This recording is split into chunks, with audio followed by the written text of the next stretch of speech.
Mr. Speaker, the black nationalist leader Malcolm X once said that, quote, sitting at the table doesn't make you a diner unless you eat some of what's on the plate.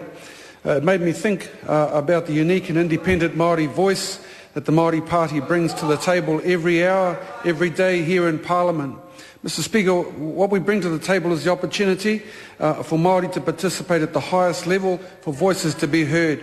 We bring in our kite, whakatauki, pepeha, kōrero tawhito, if you like, the cultural capital of tangata whenua. Point of order, Mr. Speaker. Point of order, Te Oro Flavu. Mr. Speaker, I gave the gentleman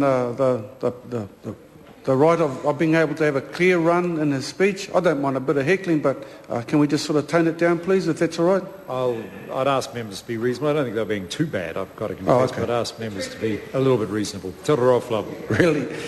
Kia ora mai. We look to our tikanga, Mr. Speaker, not like some people, and our kaupapa to guide us in our responses. In short, we recognise our indigeneity and the indigeneity of others as the strength of the many peoples that live in this land. Mr. Speaker, a question that's being debated right now is whether the Māori Party should sit at the table. And I say, hell yeah. Do we have something to offer? Absolutely. It's about being clear about our purpose, our unique branding, Māori. Of course, there are options at the table. The Greens, the Blues, the Reds, and over the last week other options have appeared to the far right and to the far left of the spectrum, bringing with them the interests of the corporates, the socialists, the unionists, and others simply looking for a home. Mr. Speaker, the Māori Party, for us, there's never been any doubt. Our reason for being is to advance the solutions of our people, tangata whenua, those are solutions that they've shared with us. It's about promoting Māori enterprise and entrepreneurship for the unique difference that it has made to our nation's economy and encouraging government to learn from that legacy.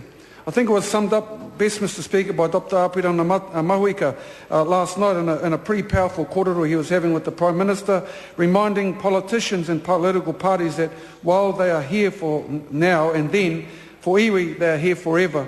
Iwi have no other place to go. Aotearoa is our natural home. Our history is the history of this nation. Just like mana. Mana can rise and fall and indeed be lost. Māori, here forever. Mr. Speaker, the greatest task ahead of us as the Māori Party, therefore, is to persuade ministers of the powerful presence and potential of having tangata whenua at the table. So as I say, it is about, the question might be asked, is it to be out on the outside throwing stones and otherwise pointing out the inevitable, or is it about putting one's hand up to say we're here for the long haul, working on solutions, crafting a positive future? So I say the latter. The Māori Party has always said that we exist to defend Māori rights and advance Māori interests for the betterment of all New Zealanders in this land. In doing so, we're proud of the benchmark for progress that we believe is established in kaupapa Māori.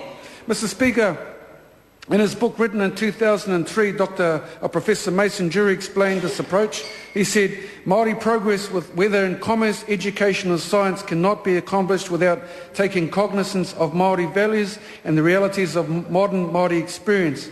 In other words, Māori development was not solely about making economic progress or reducing state obligations towards Māori. It was also about being able to retain a Māori identity and formulate development according to Māori aspirations. So, Mr. Speaker, we continue to see every issue discussed here in this House as a Māori issue. We will demand that the call of the people to determine their own answers is responded to, as we've seen with whānau ora. We will ensure that in areas where Māori have been not been able to access the opportunities that they are entitled to, that there is strength in numbers and bringing Māori world's view to the debate, as we saw yesterday actually with the establishment of Ngā Pūwaia, a working group to advise on Māori interests and development opportunities in broadband. Mr. Speaker, despite the desire of some in this House to relegate Te Tiriti o Waitangi to history, we embrace it as a founding document of the nation, and we see as we see with the work on the constitutional review. And when the Crown is not treated mana whenua with respect it should, we will not stop until that is addressed and a pathway forward is traversed, as we hope we will see appearing now in relation to the interface between Te Whānau Apuru and Ngāti Porou, the Crown and Petrobras. So we're here for change. We're here to keep our word. We're here for the long haul to make the difference that is needed. We will work constructively with any major party. We will sit at the table. We will always work hard in the best interests of our people. Our challenge as the Māori Party is to open the door. And as long as we're in this place, it is a challenge that we will work very hard to live up to in every which way we can.